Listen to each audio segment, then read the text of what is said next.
ఈరోజు ఉదయం నుంచి మొదటి బస్సు నుంచి మరి బస్సులను ఆపేసి పూర్తిగా ఆర్టీసీ కార్మికులందరూ స్ట్రైక్లో వెళ్ళాలని చెప్పేసి గత వారం రోజుల ముందు నుంచే డేట్ డిసైడ్ చేయడం జరిగింది.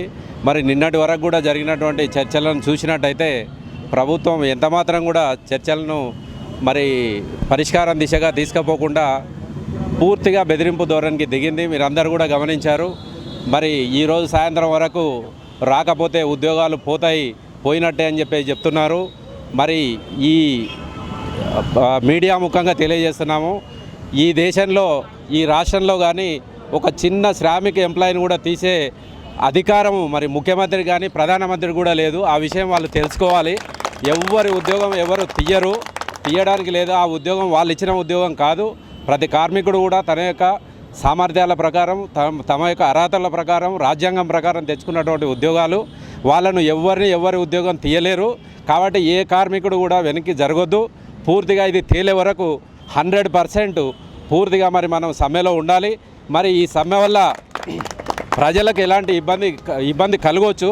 బట్ మరి మనం తెలంగాణ రాష్ట్ర ఉద్యమ సాధనలో మరి అప్పుడు ఏం చెప్పారు, ఇదే ముఖ్యమంత్రి గారు, అన్ని బస్సులు బంద్ చేయండి, అన్ని తిప్పండి, మీరు బంద్ చేస్తేనే రాష్ట్రం వస్తుంది, మరి మీదే ఎఫెక్ట్ బాగా ఉంటుందని చెప్పి మరి అన్నీ నేర్పించి ఇవాళనేమో హక్కుల కోసం పోరాటం చేస్తే కనీసం ఆ పక్క రాష్ట్రంలో మరి అప్పుల పాలై ఉన్నటువంటి రాష్ట్రంలో ఇచ్చినటువంటి దాంట్లో మరి మనకు ఎంతమాత్రం అందులో సగం కాదు కదా, ఒక 5% కూడా మరి డిమాండ్లను కానీ మన యొక్క న్యాయమైన డిమాండ్లను పరిష్కరించకుండా మరి బెదిరింపులకు దిగి వాళ్ళు ఫర్మానాలు జారీ చేస్తున్నారు. అయ్యా ఇది మరి రాజరికం కాదు. మరి మీ మాటలతో ఈ రోజు నుంచి కమిటీలు రద్దు, చర్చలు రద్దు అని చెప్పడానికి అర్హత లేదు. మరి ఈ పదవి అనేటువంటిది మీకు ప్రజలు ఇచ్చిందే, మరి అది గుర్తుపెట్టుకోవాలి మీరు. మరి ఇట్లా బెదిరింపులకు దిగేసి ఇది మరో రాజరిక వ్యవస్థ కానే కాదు. ఖచ్చితంగా ఇది ప్రజాస్వామ్యం భారత రాజ్యాంగం ప్రకారమే నడుస్తుంది.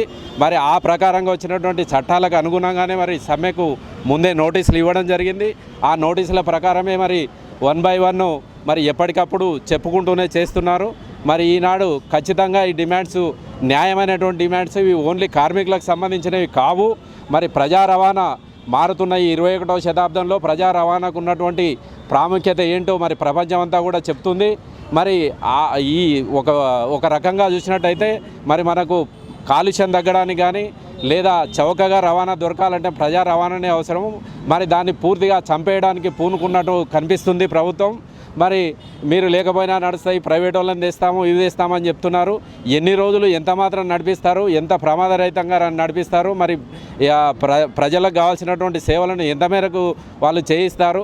మరి ఇలాంటి మరి ఒక శత్రువులతో పోరాడినట్టుగా ఇట్లాంటి బెదిరింపు ధోరణులు అనేటువంటిది పూర్తిగా ప్రజలు గమనించాలి. ఇవి రేపొద్దున మిగతా వర్గాలకు కూడా, మిగతా ఉద్యోగ వర్గాలకు కానీ మిగతా సామాజిక వర్గాలకు కానీ ఇట్లాంటి బెదిరింపులు వచ్చేటువంటి అవకాశం ఉంది. కాబట్టి దయచేసి ఉపాధ్యాయ, ఉద్యోగ, రెవెన్యూ మిగతా మిత్రులందరూ కూడా ఆలోచించాలి.